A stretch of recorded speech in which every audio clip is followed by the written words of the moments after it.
In keeping with City Club practice and candidate debates, there will be no audience questions today. All questions will be asked by the moderator. We will start the broadcast portion of the program as soon as I...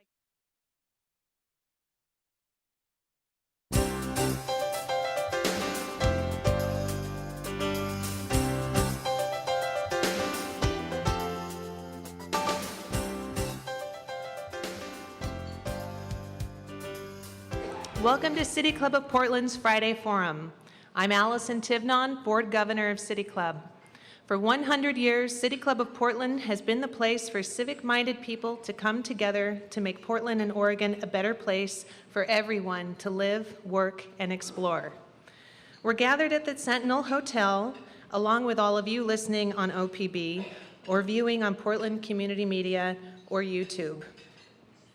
The generous support of City Club's corporate and media partners enables us to put on the state's best civic programs week after week.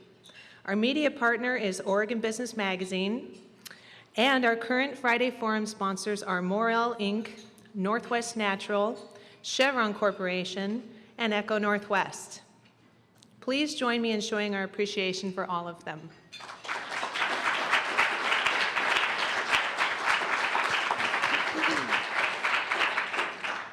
Joining us today are 5 candidates for Oregon's Secretary of State, who I will briefly describe in alphabetical order. Brad Avakian worked as a lawyer in private practice before entering the Oregon legislature. He served in both the House and Senate before his appointment as Oregon's Labor Commissioner, a position he continues to hold as a result of being elected by voters statewide. Richard Devlin served in the Marine Corps and later as a legal investigator. He has served in the Oregon legislature for the past 19 years in both the House and Senate. He was elected majority leader by his Senate colleagues in 2007, and for the past 5 years has served as co-chair of the powerful Ways and Means Committee. Val Hoyle worked in the private sector for 25 years before being elected to the legislature. In 2010, she was elected to the first of 3 terms in the Oregon House. In 2012, she was elected majority leader by her House colleagues and served in that position until 2015. Sid Leiken was a small business owner and worked in economic development and commercial lending. He was first elected to City Council and then as mayor of Springfield. In 2010, he was elected to the Lane County Commission. Dennis Richardson served as a combat helicopter pilot in Vietnam and later worked as a lawyer in private practice.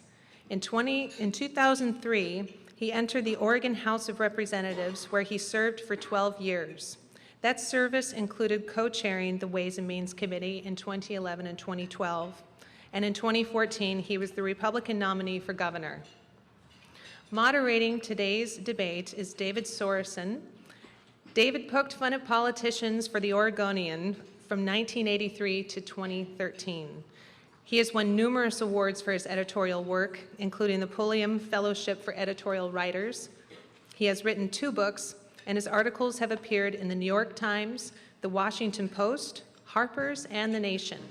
He graduated from Trinity College in Connecticut, received a PhD in American History from UCLA, and has taught at a total of 4 colleges, all before becoming a journalist. Sarasohn is a father and a husband, and he will be joining us on stage now. Please welcome the candidates and our moderator.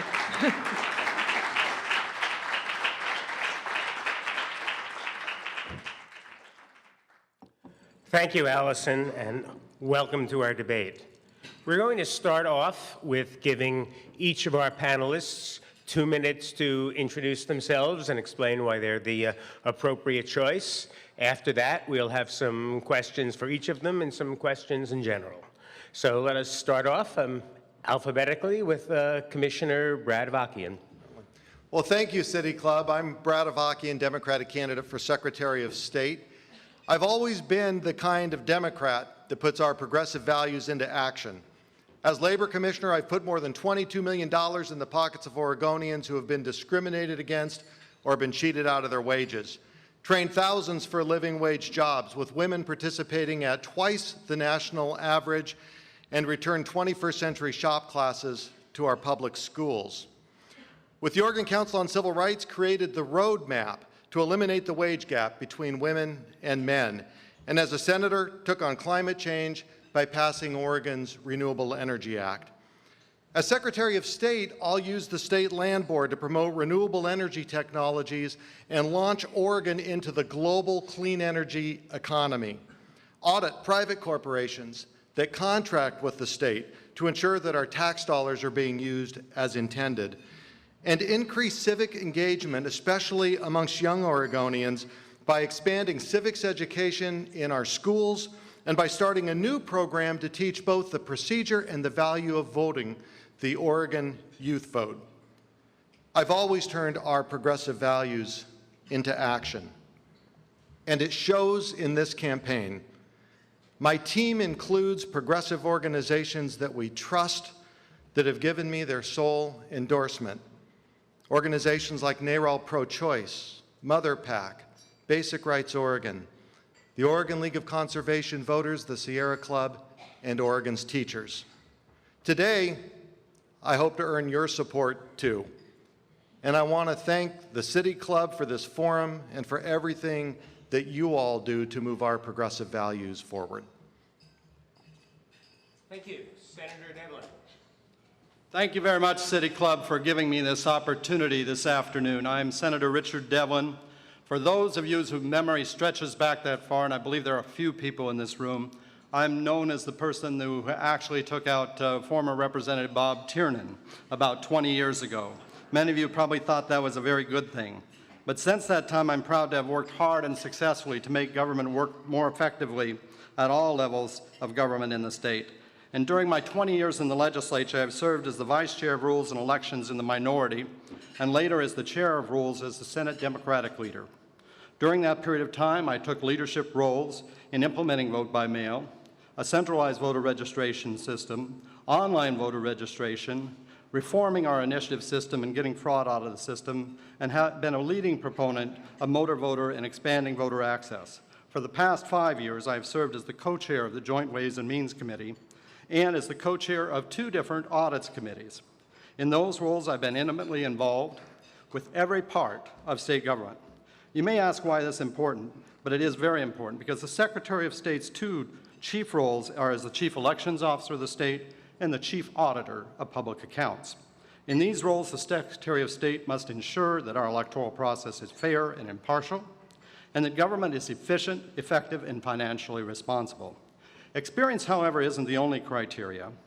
We should also be informed by the values we hold dear as Oregonians, and I have spent my career not just espousing those values, but delivering on them in both good times and bad times, for our schools, for critical services, for seniors and the disabled, and from Oregon's most vulnerable citizens. When it comes, however, to the specific skills, experiences, and record applicable to the office that we are running for, I know I am the one best suited to be your next Secretary of State, and I would appreciate very much having your support, and I look forward to your questions. Thank you very much. Representative Hoyle. Thank you very much. I want to thank the City Club and everyone that's here today for giving us this opportunity, and I'm very excited to talk to you about why I'm running to become Oregon's next Secretary of State.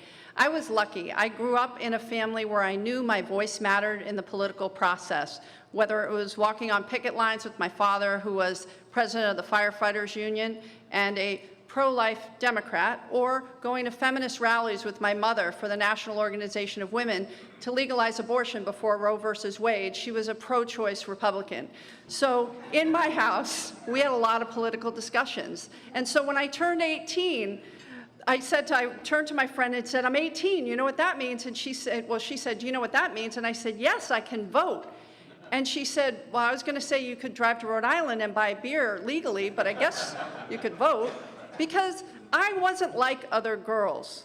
I was excited. I had been involved in the political process since I was young, and what I want is I want that for every young person in Oregon, for them to know that their voice matters. Now, we moved to Oregon on the basis of the reputation of the school district and the quality of life, and then we found out about Measure 5. So I joined the PTO, I became chair of the Democratic Party of Lane County, and I fought for schools. I eventually ran for and was elected to office and became the House Majority Leader, where we passed the most progressive legislation in the nation, whether it was clean fuels, background checks for private gun sales, or tuition equity. But what I'm most proud of is that we expanded access to the ballot by adding over 300,000 new eligible voters to the rolls, when across the country, people are being disenfranchised from the process. I would like to expand on that and make sure that those newly registered voters know their voice matters, are excited to vote, and there are many other things I'd love to do, and I'm looking forward to talking to you about that today and answering your questions. Thank you very much. I'd like to congratulate all of you on holding very well to your 2-minute limit. I hope we can maintain this. Commissioner Avakian, there's been a lot of talk in your campaign and in your ads about protecting the environment, about protecting the right to choose, and you were just talking today about auditing private corporations doing business with the state, which some people wonder if the Secretary of State actually has the power to do. And I wonder if you could talk a little bit about how this fits into the specific duties of the office that you're running for. Well, certainly. I tell you, I'd love it if every elected official in Oregon was talking about bringing civics education back to our schools and protecting our environment, making Oregon a global leader in the fight against climate change, and making sure that our tax dollars are protected, not just when they're sitting in a state agency, but the hundreds of millions of dollars that leave those agencies into the private sector to corporations and then never heard from again. Everything I'm talking about is squarely within the responsibility of the Secretary of State's office. In fact, currently you can go to the Secretary of State's website and there's a civics toolkit that schools can use if they want to adopt a civics program. You can look at the Department of State Lands and see that they're already experimenting with renewable technologies in Central Oregon. What I want to do is I wanted to advance those values. Now, there's one way to look at these jobs, and this is a significant difference between my opponents and I. You can look at these jobs for what they've always done, and you can continue doing that. Or you can look at for these jobs for what they have the potential to do. When I became Labor Commissioner 8 years ago, I knew it was important to bring shop classes back to our middle schools and high schools. And there were some at the time that said, whoa, that's the job of the state school superintendent. But you know what? I built the coalition, the partnership with the other agencies, and thank goodness we together did it, because today 21st century shop classes are accessible to nearly 150,000 students in Oregon. It's that kind of innovation that I'm going to bring to this state for you as Secretary of State. Thank you.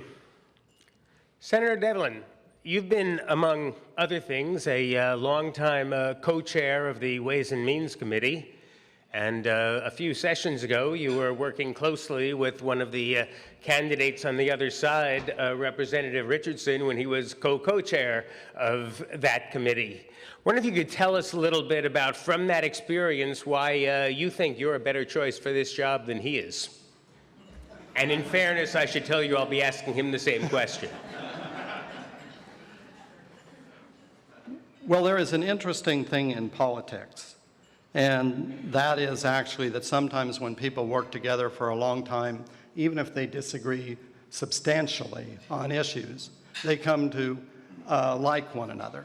And I think we have a very cordial relationship, and we disagree on quite a number of issues.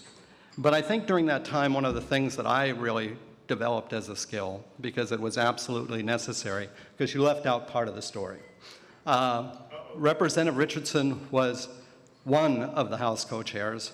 Representative Buckley was the other co-chair.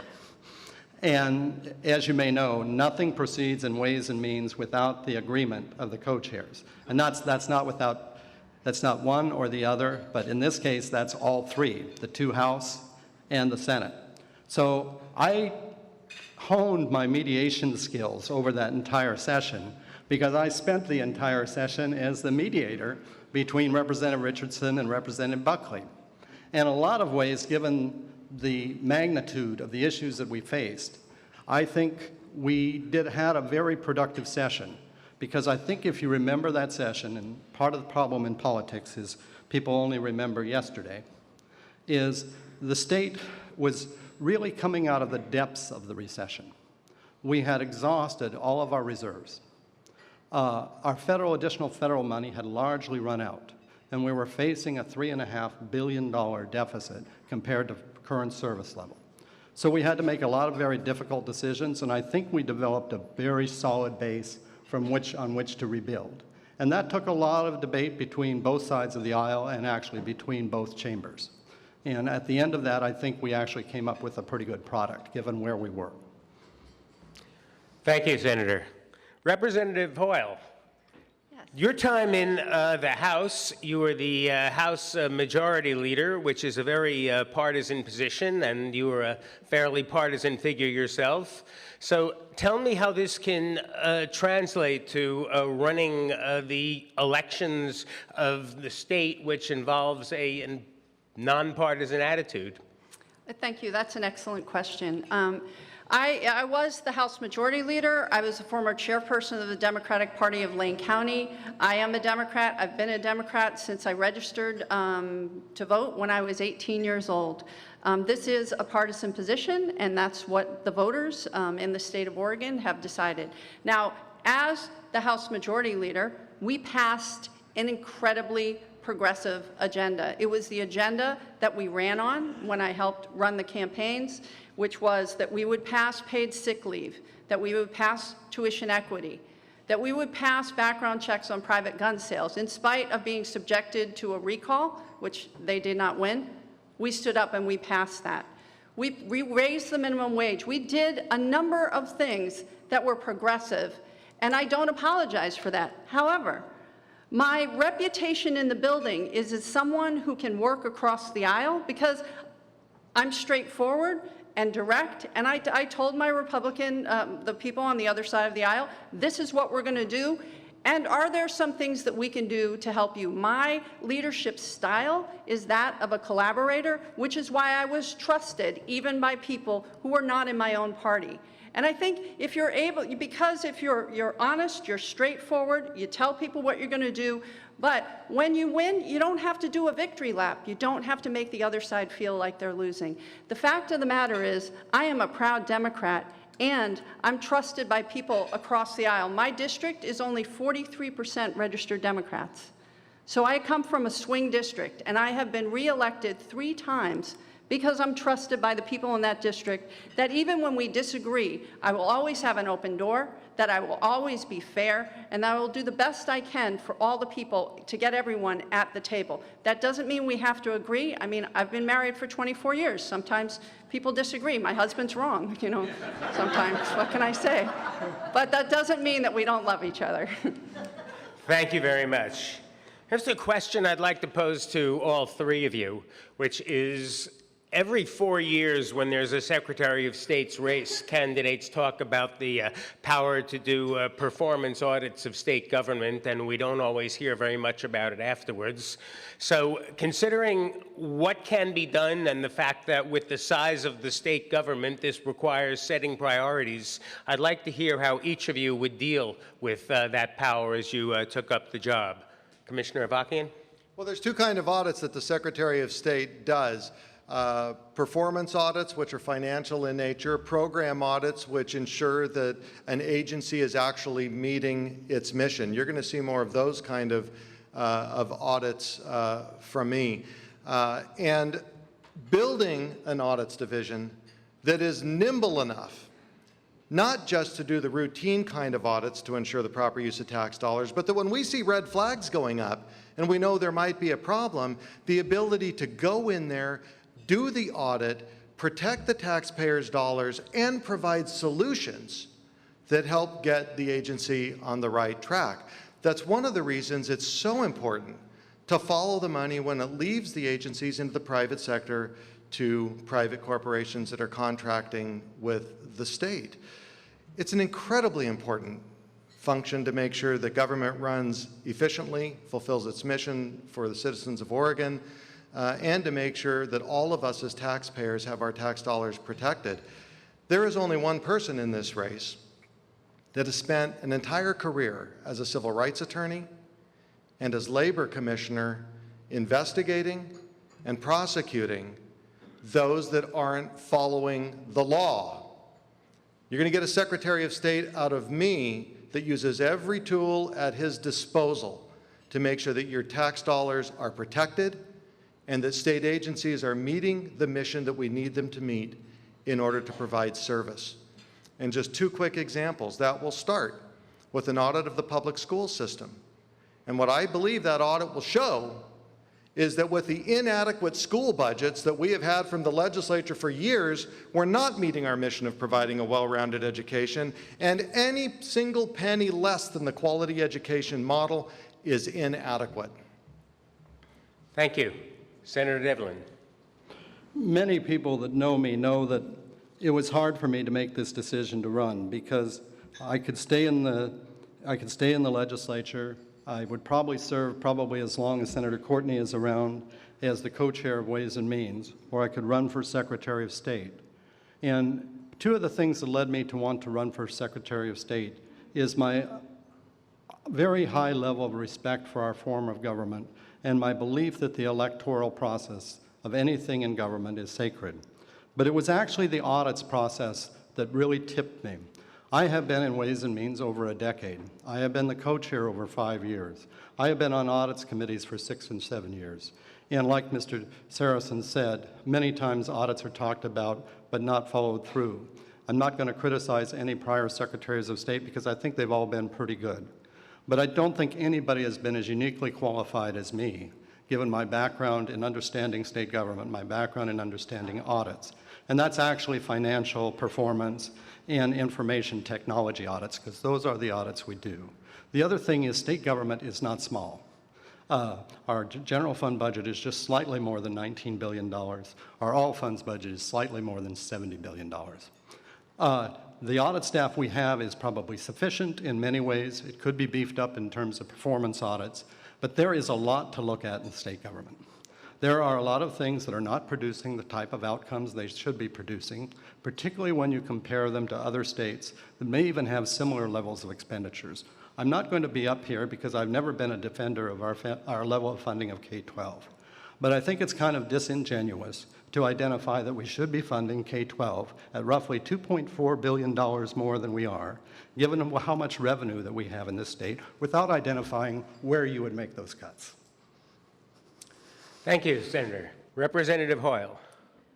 So I view the audits department as a tool to help government work better. There are some people that view the audits division as a weapon in order to break apart government. I believe government is good, it has an important role, and we have a large state government.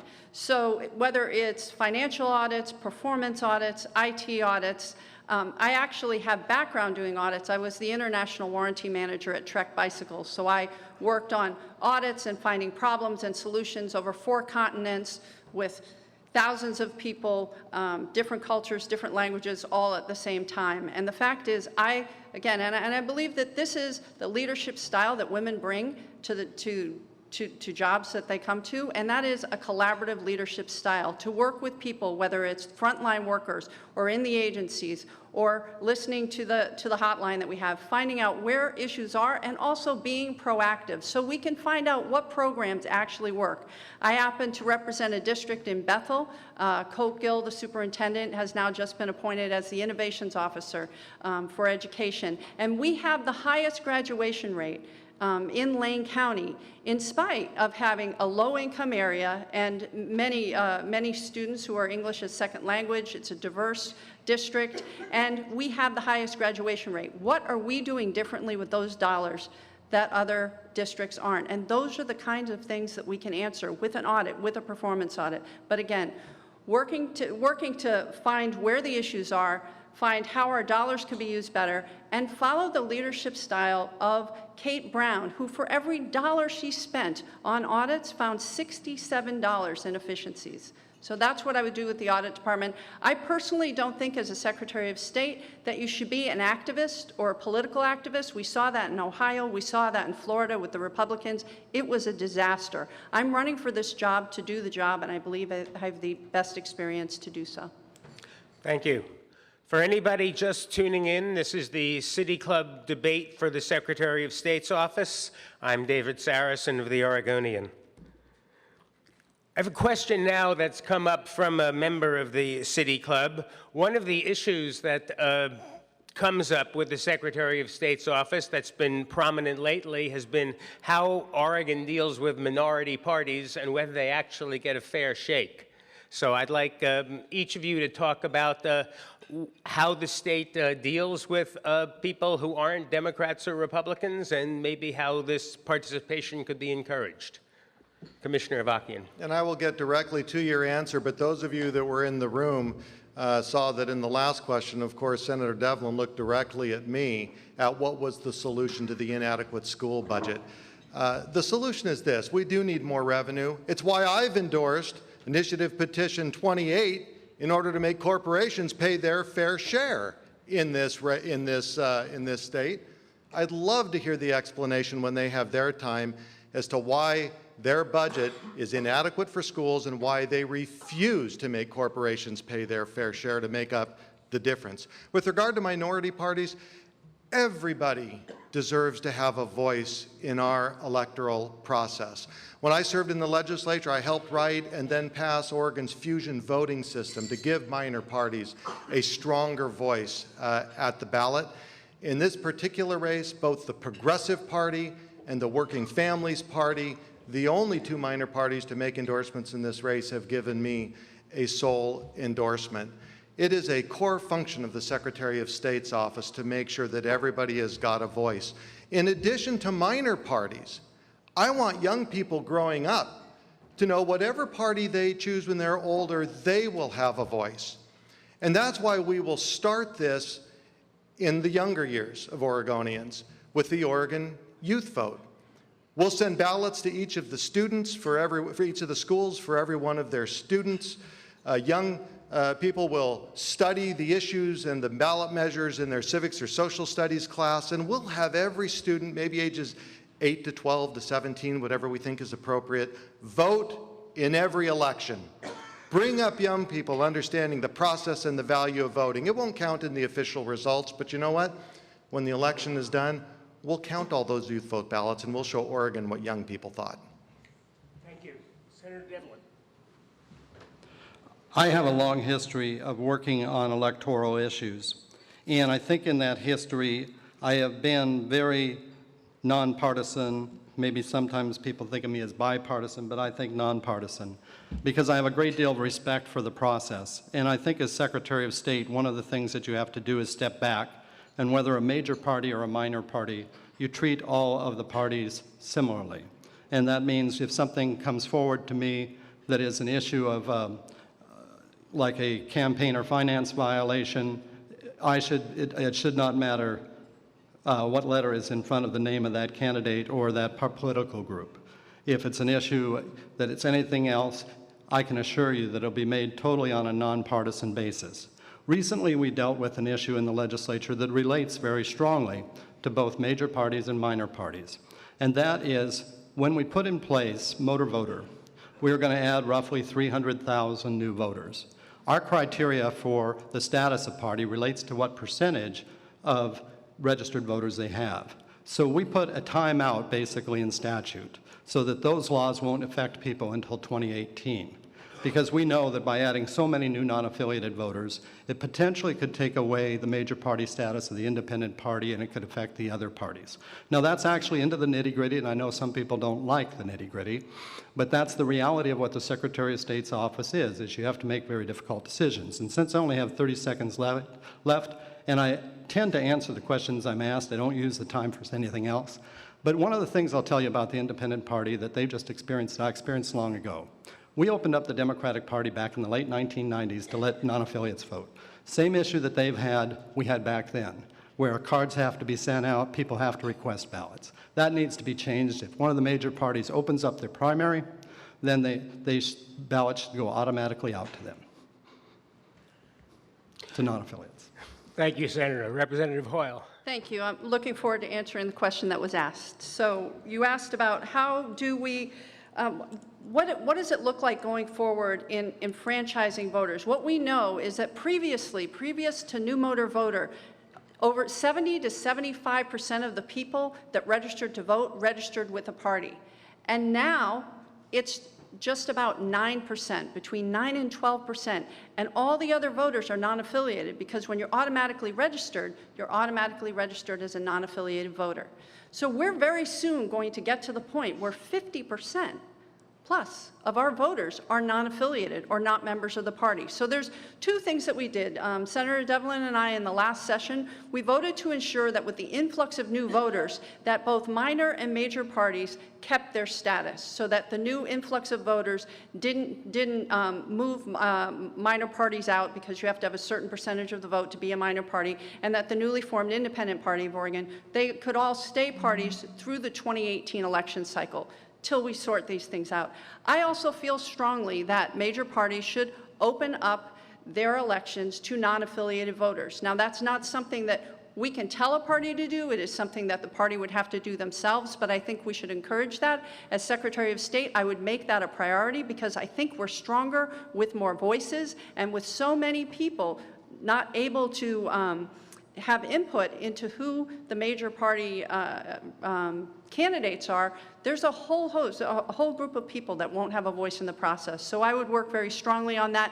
And as Senator Devlin said, we have in the past had our major parties, both Republican and Democrat, open up their primaries. But as the Secretary of State's office, we need to facilitate so that it's easier. It's easier for non-affiliated voters to be able to vote if a major party opens up their primary. They do this in a number of states, and I would be looking forward to working with other Secretaries of State to find out how to best do that under vote by mail. Thank you. I'd like to ask the audience to thank our Democratic candidates for Secretary of State as we ask our Republican candidates to come up and join us.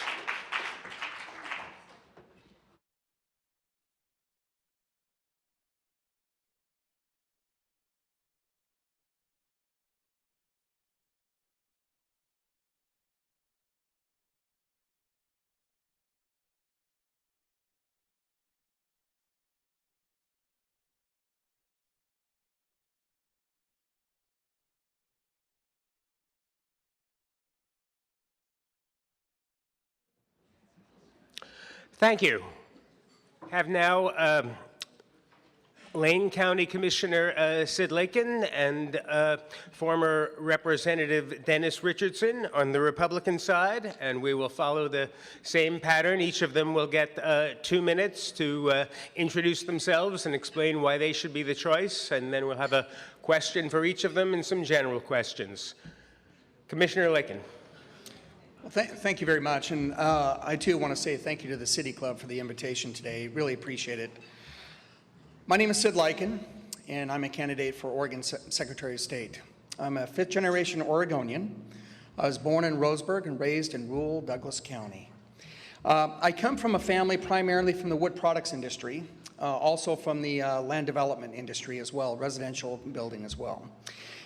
I'm running for Secretary of State because as I travel around the state, the one thing I hear over and over again is people are really getting sick and tired of the partisan bickering that's going on in Salem. One of the things that I have as a former mayor and as a current Lane County Commissioner, I will tell you this, that to me compromise is not a dirty word and it never has been. And in fact, if you look at my resume, it's full of examples of doing the right thing, no matter who gets the credit or sometimes even where the idea came from. I've been very proud of the fact that as mayor and as a county commissioner, we've been able to accomplish so many things in Springfield and throughout Lane County. One of the things, we had a great economic development story in Springfield. We ushered in $1.4 billion of private sector investment. At one time, we were a lazy little wood products community. We are now home of some 6,000 people working in the healthcare industry. And as a Lane County Commissioner, we actually had to end up reorganizing Lane County. And in the process, by chipping away, going from 14 departments down to 9, and seven separate health care plans down to 2, we've actually saved the taxpayer some $40 million over the last 5.5 years. But as Secretary of State, what I'm hoping to do is bring really my knowledge and experience. As chairman of the Finance and Audit Committee, I have a strong understanding of audits. And as you all know, counties do elections, and we can bring that experience as well. I'm looking forward to the questions, and again, thank you very much for the opportunity here. Thank you, Commissioner. Representative Richardson. As our next Secretary of State, I want to increase the accountability, transparency, and integrity of this office. I mean, a year ago, I was finished with politics. I'd re-entered the private sector. I mean, I'd spent 12 years in the legislature. I had been elected unanimously by the Democrats and the Republicans in the House as Speaker Pro Tem. I had served as co-chair of Ways and Means in a very difficult time. But I was finished. And then one afternoon, I'm holding one of my little granddaughters, and I'm thinking, so what's life going to be like for her growing up in Oregon? And I realized this will be fine for her because she has the family support that she's going to need. But what about the tens of thousands of Oregon students that don't have that kind of family support? I mean, does it trouble you that in Portland we have school districts that are graduating nearly 90% of their students, and then other schools that are graduating closer to 50%, and half of those that don't graduate end up in jail? I mean, does it concern you that we have in Southeast Portland toxic incidences where you can't even eat the carrots out of your own garden? I mean, I flew helicopters in Vietnam. I know what it's like when there's toxic chemicals around and how it can change your life because of the injuries that it causes. I mean, does it anger you that the Department of Human Services has foster children that are not getting the care that they need, that are being physically abused, sexually abused, and even being starved? I mean, my wife and I were foster parents. We adopted a 10-year-old. We know the needs that they have. As Secretary of State, we'll use the audit capacity, not just for financial purposes, which is so important, but also for performance. And we'll bring back evidence-based solutions to help our legislature and the governor to be able to come up with solutions that will make a difference for our state. I need your help to have this opportunity to be Secretary of State. Thank you. Thank you.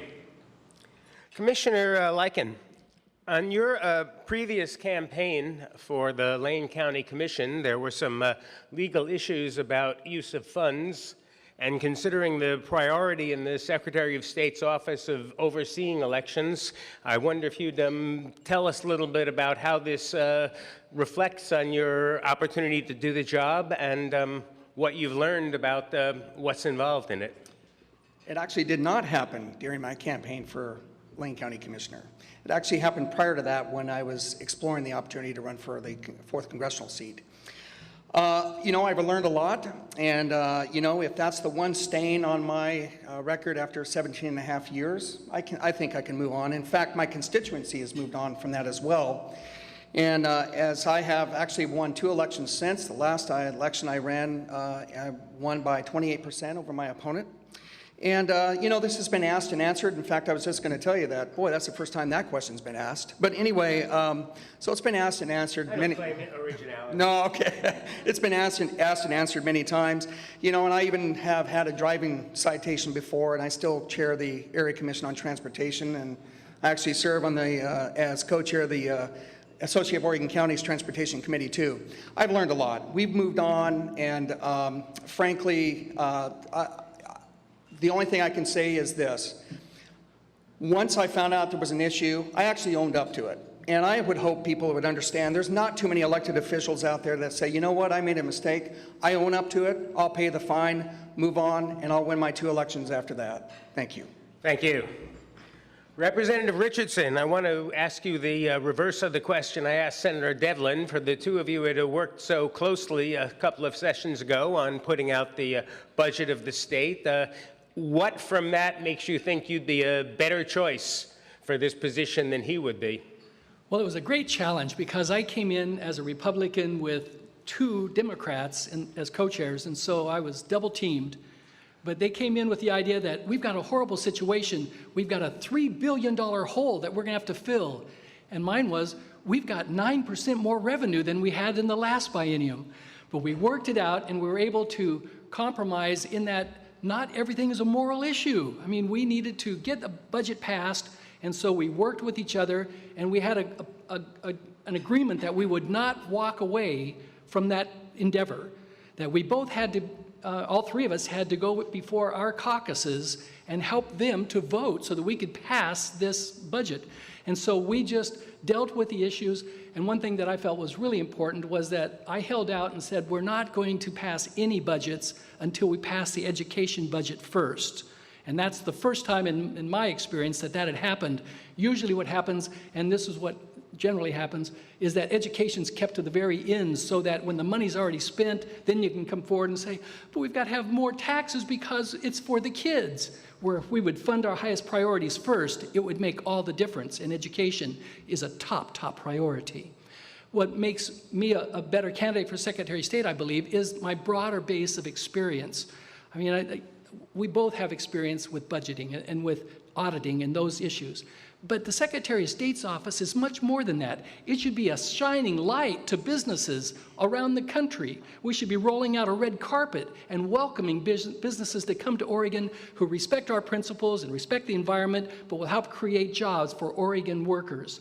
We should make sure that we have whistleblowers that are protected and that information be transparent to the citizens. They have a right to know what's going on. I was a lawyer for 32 years. I represented all the clients, and they knew that they could trust me to do what is best for their interest. My only client now will be the state of Oregon as we make sure that the people's money is well spent. Thank you. Thank you. Generally, Republicans were opposed to Oregon's motor voter law, which automatically registered anyone on the files of the Department of Motor Vehicles and has added 300,000 people. It is now law. I would like to ask each of you how you feel about it and how you would administer it as Secretary of State. Commissioner? Well, thank you. And first of all, I want to make clear, I am not a lawyer. I've been a small business owner. Anyway, move on. As far as motor voter is concerned, one of the things that I think is key moving forward is, in fact, the county clerks as well as the Association of Oregon Counties were very involved in this going forward and talking and actually talking to our leadership in Salem about this. One of the things that we were concerned about, because when you look at elections statewide, the county clerks are the ones that are doing the heavy lifting. And so one of the key areas is to make sure that there was going to be funding available for those clerks as things move forward. As I've talked to our county clerk in Lane County, I mean, clearly there are some concerns about the financial viability of motor voter. But with saying that, I think the key piece moving forward is this. I think you have to have a strong analysis after the first year. If the trend holds and continues to hold that non-affiliated is going to be where things are going, I think we didn't have to reevaluate where we are as far as Oregon's concerned. This is why I personally am I'm very much in favor of an open primary. I think that that's where we're going. That's the trend.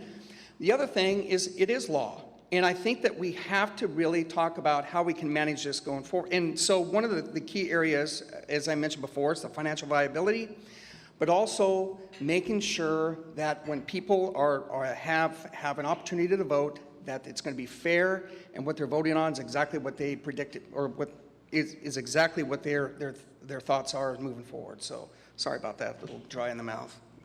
Thank you. Representative?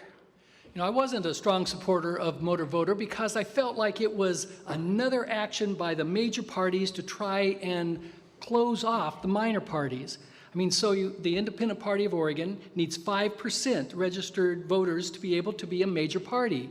So by having motor voter, it was a way to dilute their registration so that they would not be able to be a major party. I felt that was wrong.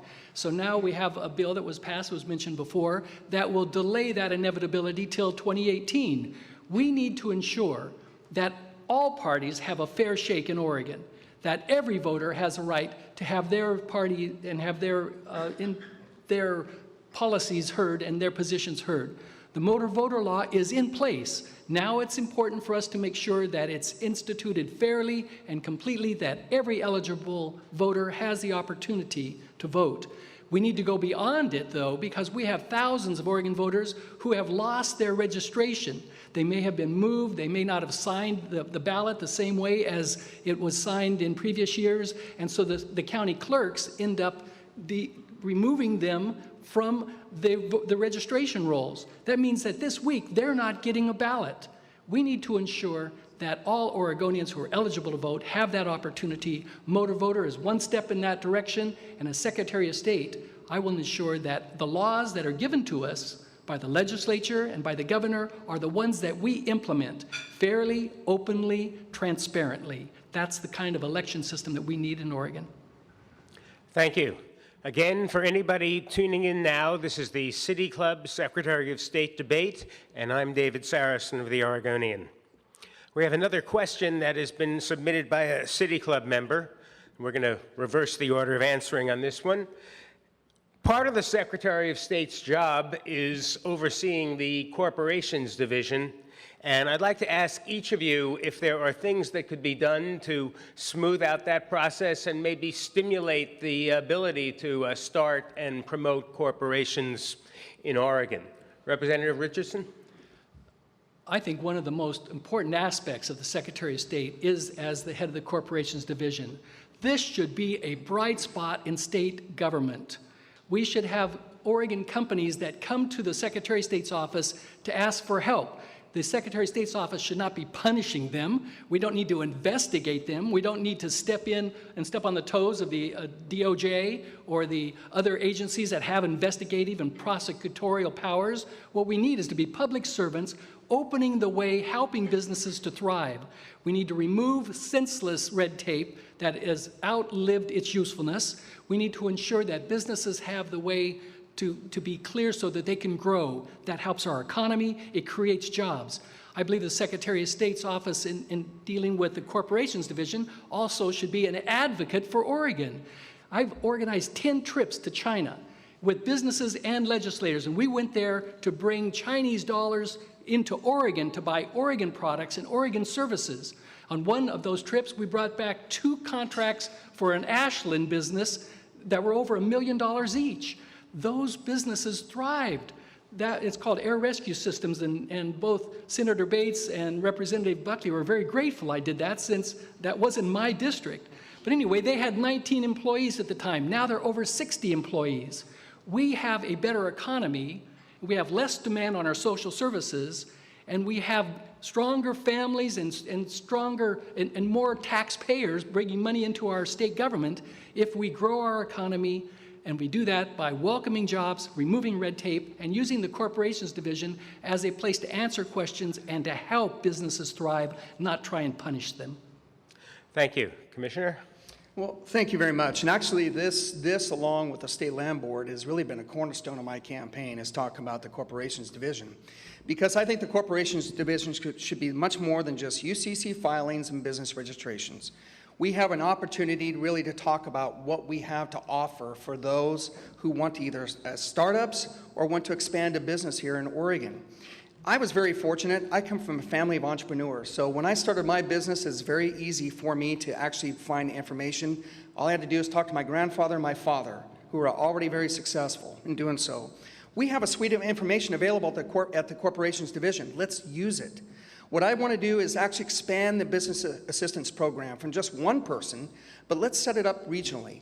Let's set up business assistance in Eastern Oregon, in Southern Oregon, on the coast, Central Oregon, up here in the metro area, the Willamette Valley, because every part of Oregon, the economy is different, but yet the production that happens benefits all of us. And I think there's a great opportunity here. And with adding that, I think this piece also adds as far as the land board's concerned. I hope people are paying attention and actually taking a look at what cross-laminated timber has the opportunity to do for the state of Oregon. We're in a prime position not only to be top here in the United States, but worldwide. And if we put our state lands to work, by the way, very environmentally safe. It has been proven throughout Europe. Just read, there's now a hotel that is just finished back in Tennessee. We can use this to make Oregon work. That combined with the Corporations Division, opportunities here are unlimited as far as I'm concerned. And you're talking to somebody, by the way, who helped transform an entire industry into a green industry back in the 90s, the dry cleaning industry. One of the first in the United States to use alternative forms of cleaning, using water and alternatives. And we transformed that industry, and today we've been able to write tax credits and others to make sure that businesses can get started. I want to bring that experience to this office. Thank you. Thank you. Oregon has been described as being the Wild West of campaign finance, with essentially no limits on what people can raise or spend or give in state campaigns. Are there changes to this system that you would recommend to the legislature in how our campaign finance structure operates, Commissioner? Yes, there are many changes I think we can bring forward. In fact, I'm actually a strong proponent of limits. I'm actually a strong proponent of the idea of getting the super PACs out of business, because frankly what that does, that takes away the narrative of the candidate and puts it into a group of individuals who have really no say as far as the candidacy is concerned. When I won re-election for Lane County Board of Commissioners, I spent a grand total of $14,000. And what I will tell you is I'm probably in strong last place as far as fundraising right now at $172,000. So I believe that what we can do instead, let's focus on making sure that we have campaign limits. So when people are running, they're actually listening to your solutions, your opportunities you're going to bring to the table. I like the idea of making sure we have limits in place. I think unlimited amounts of money being spent on campaigns, I find appalling, but it is what it is. And by the way, this is for the private sector and the public sector parts. This isn't just focusing on corporations. This is also focusing on the unions as well. Let's make sure we have limits. Let's make sure candidates get their message out and not put it in the hands of outside individuals who, in my opinion, are cluttering the idea of communicating to the voters. Thank you. Representative. I strongly favor a campaign finance reform as long as it's going to be fair to both sides. You know, that's one of the challenges we face. Oregon is known as kind of the Wild West, but the reason is that there are no limits, but the way that we get away with not having limits is transparency. And that's something that we do need to focus on more carefully than we have in the past. In a recent election cycle, there were $13 million of contributions that were listed as miscellaneous contributions. There was no way to track where they came from, whether they were meeting the requirements to be listed in that category. We need to ensure that all contributions are openly shown so that we know where the money's coming from and how much is coming in. I remember actually it's been about 20 years ago almost, we had a campaign where one contributor ended up giving more than $600,000. I think it was a governor's race. You remember that? That didn't set well with the voters. And it's a lot of money and it buys a lot of airtime, but what was important was it was all disclosed. And so I think disclosure is the key, and that campaign finance reform is appropriate if we can show that it'll be fair to all involved. Thank you. And you both mentioned one of the lesser-known roles in the Secretary of State's office, one of the three people sitting on the State Lands Board. I wonder if you could tell us a little bit about what kind of values and priorities you would bring to that particular part of the job. Representative? The State Lands Board is crucial. It manages our waterways, our fisheries, and hundreds of thousands of acres of timberland. And in recent years, it hasn't been managed well. It's been essentially ignored. And what's been the result? One, it's supposed to generate revenue for our schools, and it's costing us money. Two, we wait and we watch forest fires that take place that put tons of carbon into our atmosphere and do not do anything to help protect the environment for future generations. The loss through forest fires of, countless thousands of different species, numbers of wildlife, and it's just intolerable. And so what we need to have is a land use board that learns from the experiences of other states on how they're utilizing their timber.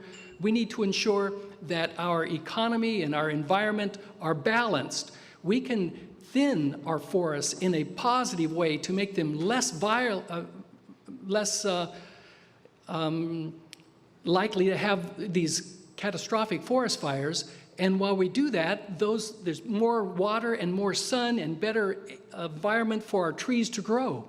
We can utilize rural labor to make those things happen, which helps the economy in our rural areas, and we can help ensure that our forests will remain for our generations and our children's children to enjoy.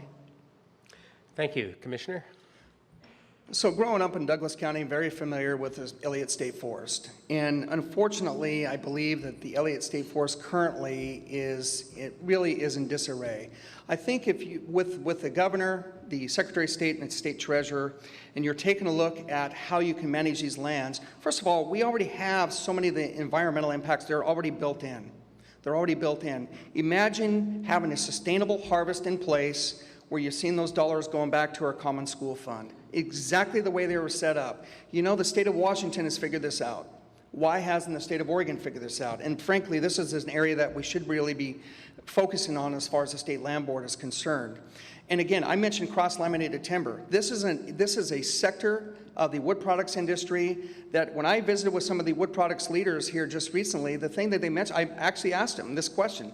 Okay, come on, is it real? Is it something that's really going to happen? They told me verbatim, it's here, it has arrived. In the next 5 years, Oregon will be positioned to be a national leader here as far as cross-laminated timber is concerned. It's not just cross-CLT, it's advanced wood products as a whole. And by the way, this is not old growth we're talking about. We're talking about 20-inch diameter trees actually being harvested. So it's a great win-win. It's a win for our economy, it's a win to protect the environment, and it's a win for our school system. The other thing about State Land Board that doesn't get mentioned as much is the area of navigable waterways. And frankly, I think we're all, when we look at the Port of Portland and the container business that's been happening there, we can't force anybody, we can't force the management or the union side to come to agreement, but it would be nice to have some leadership involved with a strong voice saying, what are we going to do to get our port, our state port, back working for all citizens? So our products aren't being shipped by truck to Tacoma or shipped by truck to Oakland. Let's get our port moving. And as member of the State Land Board, you have an opportunity to drive that. In just a few moments we've got left, I wonder if we could get back to what seems to be a point of disagreement between the two of you. Commissioner, you've talked about some need for limits in campaign finance, and Representative, you've talked mostly about the need for transparency as being the answer. I wonder if, Commissioner, you could tell us a little more about what kind of limits you might like to see. You know, frankly, on the limit side, I think it would make sense, but again, the challenge we have is a decision made by the Supreme Court. That's the biggest challenge we have, and so how do you overcome that? If we're going to talk about limits, I'd like to see Oregon take a look at what the limits are already in place if you're running for a federal office. And frankly, I think that would make sense, especially a state our size. And we're not, I mean, what do we have? We have less people here than the Dallas-Fort Worth Metroplex. And so frankly, I think there's opportunities here to put limits in place that are that if you're running for federal office, you have to follow those guidelines. And so those really where I would channel that. But again, I think because the decisions made by the courts, that's going to be the challenge that you would have to overcome. And I look forward to I look forward to either the legislature putting something out on as far as the citizens to vote on, which I think is going to be important. So, but those are my thoughts as far as limits are concerned. Thank you, Commissioner. Representative. The challenge we face is the money is there and it's going to be used. And so it's easy to say we just need to have limits, but how does it work? Because when you just implement limits, then the big donors end up doing what's called shadow campaigning. In other words, if they don't tell you what they're going to do, they can spend any money that they want on campaigns. And so instead of having the candidate be responsible for the campaign, what you have is a candidate doing his campaign, but the real money is buying ads and attack ads and painting the opposition with all colors of black that may or may not be accurate, and there's no accountability for it because the money is going to be spent because you have individuals and corporations and unions and and organizations that want to have the power that comes from government. And so when I say it needs to be fair, of course, I mean, we want that to happen, and I don't think either side wants, well, I shouldn't say that. Everybody wants to stack the deck in their favor if they could, right? I mean, it's about power. I'm not in favor of that, but I see that from the power brokers all the time. What we really need is to ensure that by the state are fair and equitable to both sides, to all parties, not just to the Democrats and Republicans. I mean, if we want an open state and an open elective process, then it needs to be fair to all. But we also need to be dealing with the reality that the Supreme Court has ruled on this and that there's going to be shadow campaigns. And so let's make sure that we avoid those circumstances where money gets spent by the power brokers, not in coordination with candidates where the candidate's responsible, but when they do it on their own and circumvent the rules because they got the First Amendment right to do that. And so it's not an easy solution. I really, I'd be telling you a lie if I thought I had all the answers. As Secretary of State, I will implement whatever the policy is passed by our governor and by our legislature, but it's not an easy question, and we just need to make sure that we protect all people when we pass changes in campaign finance. Thank you very much. Please join me in thanking the Republican candidates.